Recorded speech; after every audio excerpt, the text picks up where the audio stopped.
កំព្រាមអ្នកឯងនៅដាច់សងវែងកណ្ដោយកណ្ដែងតាមដងព្រឹក្សា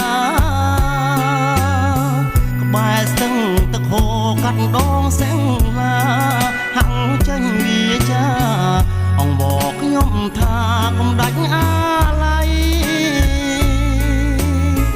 រសៀលទុនទៀបខ្យល់បងពីភ្នំ